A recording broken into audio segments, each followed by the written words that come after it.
ম্যান্ডিকে জব্দ করতে দারুণ প্ল্যান করলো অগ্নি। সম্পূর্ণ জানতে ভিডিওটিতে একটি লাইক করে প্রথম থেকেই দেখতে থাকো। গল্পের শুরুতেই দেখা যায় কথার মনটা খুবই খারাপ হয়ে গেছে।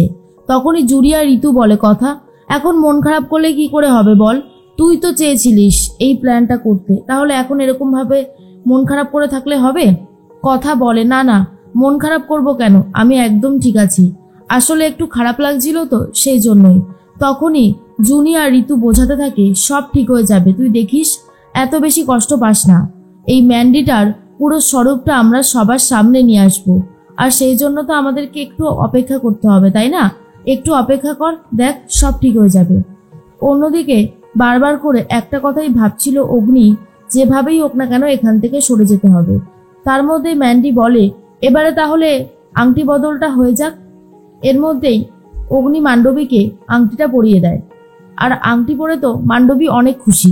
এরপর যখন মান্ডবী অগ্নিকে আংটি পরাতে যায় আর দেখে যে দুটো আঙ্গুলেই ব্যান্ডেজ করা রয়েছে, কি করবে কিছুই বুঝে উঠতে পারছিল না মান্ডবী। আর তখনই ছোটকা বলে, এ কিরে অগ্নি, তোর হৃদয়ের আঙুলটা এরকম ভাবে ব্যান্ডেজ করানো কেন? তাহলে কি তোর সাথে মান্ডবীর হৃদয়ের বন্ধনটা হবে না? এর মধ্যেই কথা এটা দেখে তো খুবই খুশি হয়ে যায় আর বুঝতে পারে এটা অগ্নির প্ল্যান। তার মধ্যে মান্ডবী বলে, এভি তোমার হাতে কি হয়েছে? অগ্নি বলে, আর বলো না, হাতটা কেটে গেছে, কি হবে এবারে? ঠিক সেই মুহূর্তেই মান্ডবী বলে, তাহলে আমি একটা কোন আঙুলে পরাবো? এরপরেই ছোট আঙুলে পরিয়ে দেয় আর বলে, এভি দেখো তোমার হাতে এই আঙুলে আংটিটা কত সুন্দর লাগছে, তাই না? এভি তখন বলে, হ্যাঁ তো খুবই সুন্দর লাগছে। এর মধ্যেই নাচ গান শুরু হয়ে গেছে, আর নাচ গানের সময় কথার একটু মনটা খারাপ হয়ে যায়। জুনিয়রই তো আবারও কথাকে বোঝাতে থাকে এটা তো একটা নাটক, আর এই নাটকটা ভালোই হচ্ছে। তার মধ্যেই চিত্রা বলে, এখনো কেন জানি না বিশ্বাস করতে পারছি না যে আমাদের কথা সবকিছু এত সহজে মেনে নিচ্ছে, ব্যাপারটা যে কি ঘটছে সেটাই এখনো বুঝে উঠতে পারছি না, তবে জানতে আমাকে হবেই ব্যাপারটা ঠিক কি ঘটছে। অন্যদিকে অগ্নি মনে মনে ভাবে, আমি জানি কথা তোর অনেক কষ্ট হচ্ছে, কিন্তু বেশি কষ্ট পাস না, এই নাটকটা খুব তাড়াতাড়ি শেষ হয়ে যাবে, আর সেই ব্যবস্থা আমি করব। এর মধ্যেই দেখা যায় নাচ গান তো শেষ হয়ে গেছে। তখনই মিহির বলে, চিত্রা আমাদের ম্যান্ডির সাথে শেষ পর্যন্ত অগ্নির বিয়েটা হবে তো? চিত্রা তখন বলে, কেন হবে না, তুমি সবসময় পজিটিভ কথা বলো বুঝেছো, এইরকম ভাবে নেগেটিভ কথা বলবে না, আমার এটা শুনতে মোটেই ভালো লাগে না। তখনই মিহির বলে, আরে বাবা আমি তো সব পজিটিভই বলছি, তুমি যে কেন এরকম ভাবে রাগারাগি করো আমি সেটাই বুঝতে পারি না। তার মধ্যেই কথা দেখে ঘরে তো নেই পাচক মশাই, কোথায় গেল? এরপর পাচক মশাই পুরো শরীরে ব্যান্ডেজ করে চলে এসেছে, আর এটা দেখার পর পুরোপুরি অবাক হয়ে যায় কথা, আর বলে, পাচক মশাই এটা কি সাজ হয়েছে আপনার? তখনই অগ্নি বলে, হ্যাঁ এই সাজ করতে তো বাধ্য হলাম, আসলে আমি চাই না মান্ডবী মানে আমাদের ম্যান্ডি আমাকে আর উত্ত্যক্ত করতে পারুক, আমার ভালো লাগছে না এই সমস্ত কিছু, আর কালকেও তো গায়ে হলুদের অনুষ্ঠান রয়েছে, ওরে বাপরে, সেই জন্য আমি পুরো গায়ে ব্যান্ডেজ করে নিয়েছি।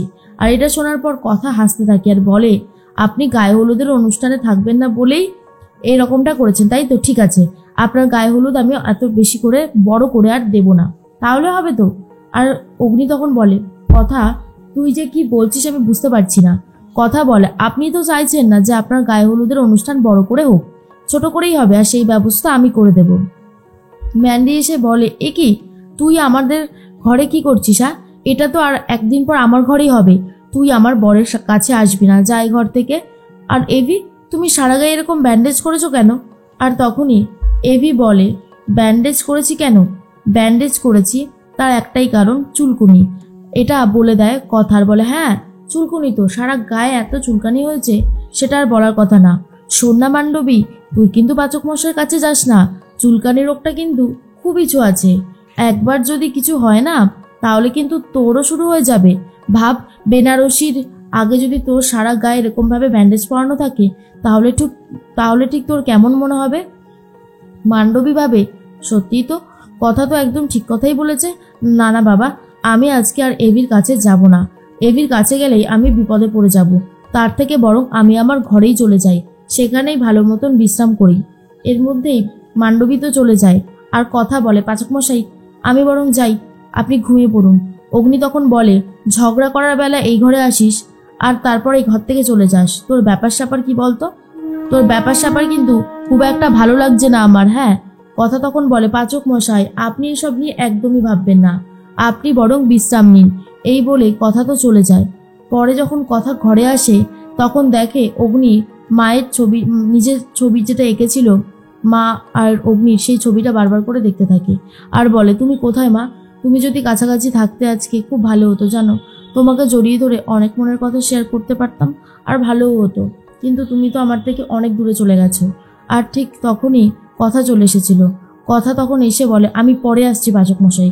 অগ্নি তখন বলে, দাঁড়া, আমি এমন কিছু কাজ করছি না বা এমন কিছু কাজ করিও না যেটা তোর সামনে করা বা বলা যাবে না। তখনই কথা বলে, সেটা তো জানি, তবে কিছু কিছু সময় শুধুমাত্র ব্যক্তিগত সময় হলেই ভালো হবে, আমার তো সেটাই মনে হয়।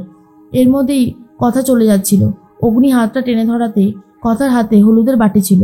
সেই হলুদের বাটি থেকে কিছুটা হলুদ অগ্নির গালে লাগে আর কিছুটা লেগেছে কথার গালে, যেটা দেখার পর অগ্নির খুবই ভালো লাগে। অগ্নি বুঝতে পারে গায়ে হলুদটা তাহলে কথার সাথেই হয়ে গেল, আর কথাও এটা নিয়ে বেশ খুবই খুশি হয়েছে।